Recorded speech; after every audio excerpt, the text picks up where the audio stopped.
and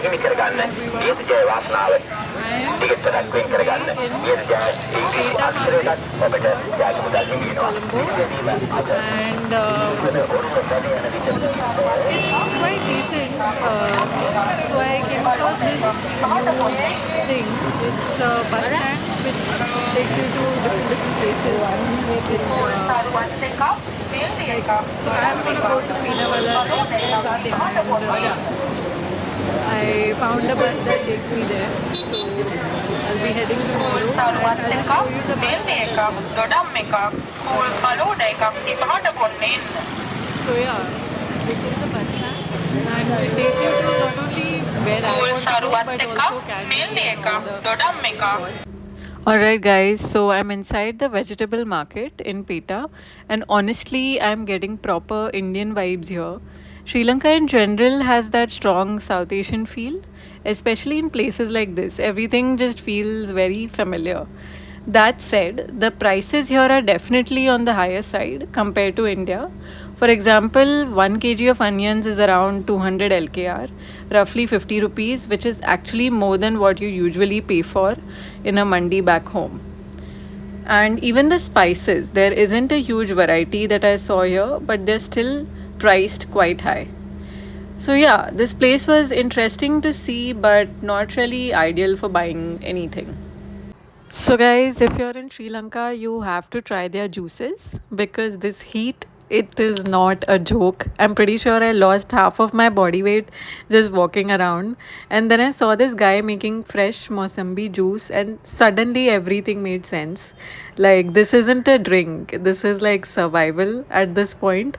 And just watching him squeeze those Mosambis, I was already feeling hydrated emotionally. So, yeah, forget fancy drinks. In this weather, this is exactly what you need.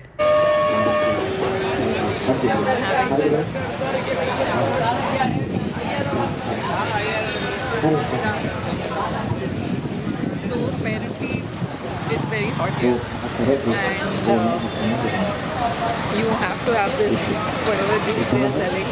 So Sri Lanka is very famous for oranges, and I have ordered an orange juice, and he has given me a Musambi juice, which is awesome, and I'm ordering for my mom. So, yeah.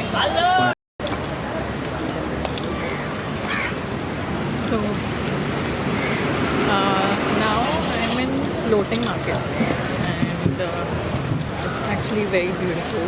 I'll just show it to you.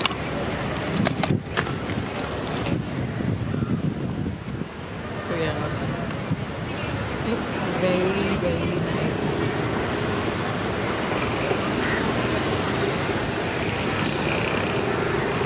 And I guess there's a cafe as well to just chill and relax.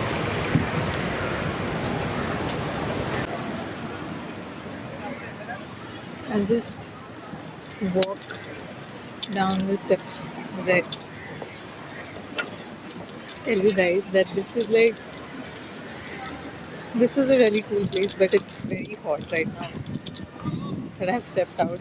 It's like what, 32 degrees Celsius, and I don't know. It's not that crowded, is it? It's like very I'm I just took a break, and I just saw a coffee shop here, and I'm having an iced coffee. I've ordered it without milk, but I think they gave iced tea instead of coffee. So, but it's okay. It was good.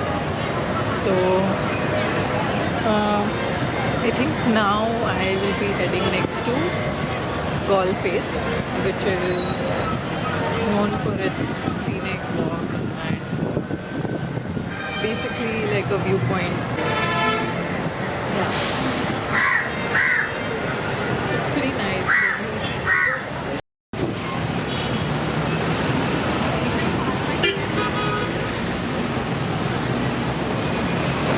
So I'm finally at the Galle Face, and it's just like the Honeycomb, and kind of looks like this.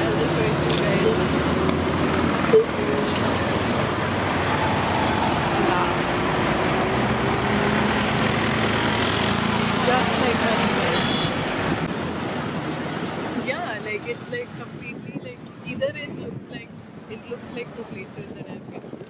Looks like Manipur, it looks like Cornish in Abu Dhabi, and pretty chill environment, and you can just like relax at the beach here, and just like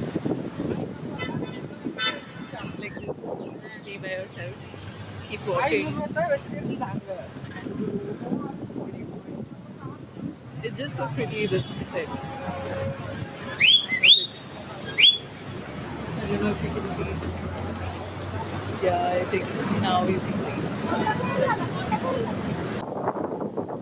But definitely a lot of Mumbai vibes from here. And okay, so you all don't know, but I am from Mumbai. And yeah, so that's why I'm giving that. So, guys, I just stumbled upon this at Golf Face. They are taking down the Sri Lankan flag. I'm not entirely sure what's happening here, but it looks like a proper routine ceremony.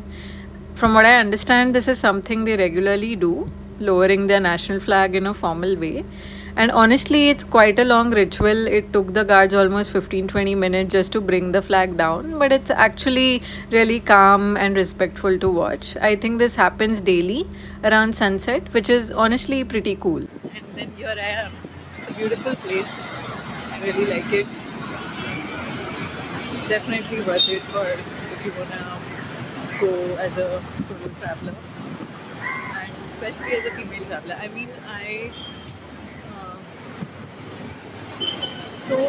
I was like uh, very comfortable. Obviously, Sri Lanka is a Asian country, so it's kind of orthodox, I would say, more than India, firstly, because, well, I think it's just in their culture. And got a lot of stairs, but nothing really happened. It was very chill. If you're a woman alone traveling anywhere in the world, that will happen. So, yeah. Overall, it was a fine day today. Little exhausting and very hot, honestly.